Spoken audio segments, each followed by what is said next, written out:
उत्तर प्रदेश में विधानसभा चुनाव का बिगुल बज चुका है, जिसके बाद राज्य में आदर्श आचार संहिता लागू हो गई है। इस दौरान सरकारी मशीनरी चुनाव आयोग के नियंत्रण में रहेगी। मतदान और मतगणना के बाद नतीजों की आधिकारिक घोषणा के साथ ही आदर्श आचार संहिता हटा दी जाएगी और प्रदेश में आचार संहिता लगते ही जिलों में लगे होर्डिंग, पोस्टर और बैनरों को नगर निगम की ओर से हटाया जा रहा है। आपको बता दें कि चुनावी आचार संहिता लागू होने के बाद कई नियम भी लागू हो जाते हैं। इनकी अवहेलना कोई भी राजनीतिक दल या नेता नहीं कर सकता। इसके तहत सरकारी धन का इस्तेमाल किसी विशेष राजनीतिक दल या नेता को फायदा पहुंचाने वाले काम के लिए नहीं होगा।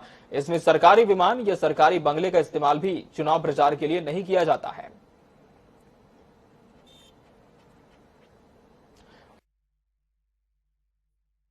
और ये तमाम तस्वीरें आई हैं अलग अलग जगहों से। वाराणसी, लखनऊ, आगरा, मथुरा, रायबरेली, कासगंज की तस्वीरें हैं और बांदा और फतेहपुर की तस्वीरें सामने आई है, जहां आदर्श आचार संहिता लागू होते ही जो निर्वाचन आयोग है उसने अपनी तमाम मुस्तैदी भी दिखानी शुरू कर दी है ग्राउंड पर और बोर्डिंग बैनर्स हटाए जा रहे हैं। और कोड ऑफ कंडक्ट जिसका पालन करना हर राजनीतिक दल को जो कि चुनावी मैदान में उतरता है अनिवार्य होता है, और यदि ऐसा नहीं होता है, पालन नहीं किया जाता है, तो कार्रवाई भी की जाती है। आचार संहिता लगते ही बैनर और होर्डिंग्स हटने लगे हैं।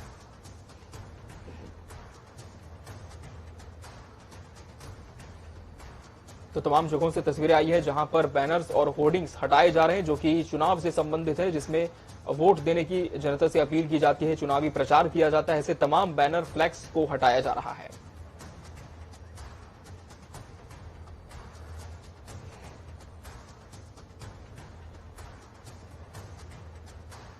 तो देखिए तमाम तस्वीरें आपके सामने स्क्रीन पर हैं, किस तरह से फ्लैक्स और होर्डिंग्स को हटाया जा रहा है। दरअसल 15 जनवरी तक जिस तरह से आपको बता दें कि तमाम एक डेडलाइन भी दी गई है और अभी से बैनर और होर्डिंग्स भी हटाए जाने लगे हैं।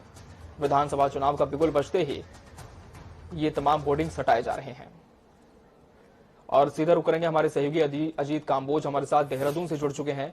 अजीत, जिस तरह से चुनावी तारीखों का ऐलान हो चुका है, 7 चरणों में उत्तर प्रदेश में चुनाव होने हैं, ऐसे में हम देख रहे हैं कि अभी से जो तमाम राजनीतिक दल हैं उनकी हलचल तो तेज हुई है, लेकिन अब सिर्फ प्रचार का तरीका यही होगा कि आपसी बैठकों का दौर हो और जनता के बीच अपने संदेश को अलग माध्यम से पहुंचाया जाए। दूसरी तरफ हम ये देख रहे हैं कि जब से कोड ऑफ कंडक्ट लागू हुआ है, इसके बाद से ही लगातार बैनर्स और होर्डिंग्स भी हटाए जा रहे हैं। क्या कुछ और आप वहां पर देख पाए अभी तक, जब से चुनावी तारीखों का ऐलान हुआ है, किस तरह की हलचल है? बिल्कुल अमित, अगर उत्तराखंड की बात की जाए तो 70 विधानसभा में चुनावी आचार संहिता प्रभावी हो चुकी है और 14 फरवरी को यहां पर मतदान होना है। तो ऐसे में सरकार की तरफ से जो भी तमाम तरह की घोषणाएं थी उन सभी पर अब रोक लगा दी जा चुकी है और तमाम तरह की जो व्यवस्थाएं हैं वो सीधे निर्वाचन आयोग के माध्यम से संचालित होगी। राजधानी देहरादून की अगर बात की जाए तो पूरा अमला जमला राजनीतिक दलों का राजधानी देहरादून में मौजूद है। भाजपा की अगर बात की जाए तो भाजपा के जो तमाम बड़े वरिष्ठ नेता है वो यहाँ पर मौजूद हैं। प्रदेश प्रभारी दुष्यंत गौतम, प्रदेश अध्यक्ष मदन कौशिक, चुनाव प्रभारी प्रहलाद जोशी, इन तमाम लोगों ने कल देर शाम को ही बैठक की है और जिस तरह से चुनावी आचार संहिता प्रभावी हुई है उसके बाद किस तरह से इनका कामकाज होगा, किस तरह से राजनीतिक दल अपनी चुनावी तैयारी को अमली जामा पहनाएंगे, इसकी तैयारी यहाँ पर की जा रही है। सरकार की अगर बात की जाए तो संवैधानिक पद पर मुख्यमंत्री पुष्कर सिंह धामी बैठे हैं, तो ऐसे में उनकी जिम्मेदारी और ज्यादा बढ़ जाती है। कोविड पूरे प्रदेश में प्रभावी है और तमाम तरह की यहाँ पर दिक्कतें महसूस हो रही हैं, लगातार कोरोना का संक्रमण बढ़ रहा है। तो ऐसे में कोड ऑफ कंडक्ट का पालन करने के साथ साथ कोविड प्रोटोकॉल्स का पालन कराना भी सरकार की जिम्मेदारी होगा। तो उसको लेकर मुख्यमंत्री ने साफ तौर पर अधिकारियों को निर्देशित किया है कि तमाम तरह की व्यवस्थाएं कोविड को देखते हुए यहाँ पर पूरी कर ली जाए और मतदान को लेकर जो भी भारत निर्वाचन आयोग की तरफ से गाइडलाइन आती है उसका यहाँ पर अक्षर अक्षर पालन किया जाए। तो तमाम तरह की व्यवस्थाएं यहाँ पर सरकार की तरफ से, संगठनों की तरफ से बनाई जा रही है। मुख्य विपक्षी दल अगर कांग्रेस की बात की जाए तो हरीश रावत लगातार मोर्चा संभाले हुए हैं। उनका साफ तौर पर कहना है कि जिस तरह से भाजपा के तमाम तरह के भ्रष्टाचार, तमाम तरह की बातें निकलकर सामने आई थी, तो आम जनता मन बना चुकी है सरकार को बदलने का। तो ऐसे में कांग्रेस भी खुलकर मैदान में उतर चुकी है। चुनावी आचार संहिता प्रभावी है, तो ऐसे में पुरजोर तरीके से पक्ष विपक्ष के आरोप प्रत्यारोप यहाँ पर शुरू हो चुके हैं। और साफ तौर पर जो बैनर, पोस्टर्स, होर्डिंग्स की अगर बात है तो आज से जितने भी सरकारी दीवारों पर, सरकारी भवनों की बिल्डिंग्स पर वॉल पेंटिंग्स यहाँ पर राजनीतिक दलों की तरफ से की गई है, तो उनको हटाने का काम आज नगर निगम देहरादून की तरफ से शुरू किया जाना है। तो ऐसे में साफ है कि अब जो भी कामकाज होंगे, जो भी banner, poster, hoardings, wall paintings की जाएगी, वो निर्वाचन के दायरे में आएगी और निर्वाचन आयोग की परमिशन के बाद ही ये सब कार्य आज से शुरू होंगे। जी बिल्कुल बिल्कुल, तमाम तैयारियां राजनीतिक दलों की भी है, वहीं कहीं ना कहीं निर्वाचन आयोग भी मुस्तैद है आदर्श आचार संहिता के मद्देनजर। अजीत, आप जुड़े रहेंगे हमारे साथ। इस वक्त रुक करेंगे लखनऊ का, जहां स्टेट हेड अनिल के अंकुर हमारे साथ कनेक्ट हो चुके हैं। अनिल, चुनावी तारीखों का ऐलान हो चुका है, आदर्श आचार संहिता भी इसके साथ लागू हो चुकी है। इस वक्त आप लखनऊ में क्या देख पा रहे हैं, राजधानी में किस तरह के हालात इस वक्त आप देख पा रहे हैं चुनावी सरगर्मियों के मद्देनजर? आदर्श आचार संहिता का क्या सभी राजनीतिक दल पालन कर रहे हैं या फिर कहीं चूक भी है? साथ ही वहां पर राजनीतिक हलचल किस तरह की देखने को मिल रही है?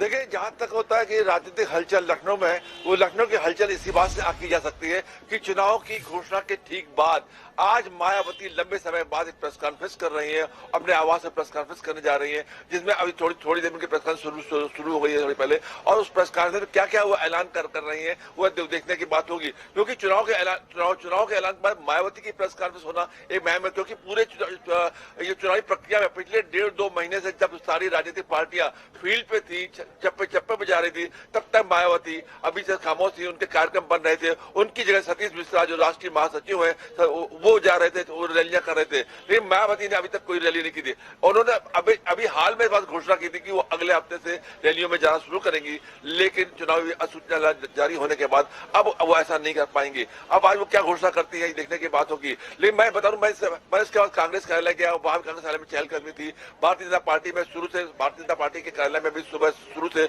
लोगों का आना शुरू हो गया था। जैसा कि बता दूं कि कल जब अधिसूचना जारी हुई थी, अधिसूचना जारी होने के ठीक बाद से नगर निगम पूरी तो सक्रिय हो गया था। होर्डिंग हटाने का जितना भी पोलिटिकल होर्डिंग लगे थे, वो पोलिटिकल होर्डिंग हटा दिए गए। मैं दिखाना चाहूंगा कि जो पोलिटिकल होर्डिंग जो सड़कों पर लगे थे, वो किस तरीके से पलटा के रख दिए गए, जो कि ताकि कहीं भी, मैं कैमरा मैन से पीछे दिखा हुआ पीछे की तरफ है, ये किस तरह से पलटे रखे हुए हैं। और ये जो इससे साबित होता है कि ये होर्डिंग पलटा इसलिए गए ताकि इसमें कहीं से चुनाव आचार संहिता लागू न होने पाए। एक बात ये, मैं समाजवादी पार्टी कार्यालय के सामने खड़ा हूँ, समाजवादी पार्टी कार्यालय के सामने खड़ा हूँ, वहां पे जो आचार संहिता में जिस तरीके से कहा गया है कि मीटिंग्स नहीं होंगी, रैली नहीं होंगी, यात्राएं नहीं चलेंगी, मैं दिखाना चाहूंगा ये स्टॉप है, ये दुकानें हैं, ये दुकानें यहाँ पे बड़ी संख्या में लगी हुई हैं, जो कि पार्टी के प्रचार प्रसार का सामान बिक्री करती थी। मैं जानना चाहूंगा दुकानदार से कि आप इनके ये जो नए लागू हुआ है,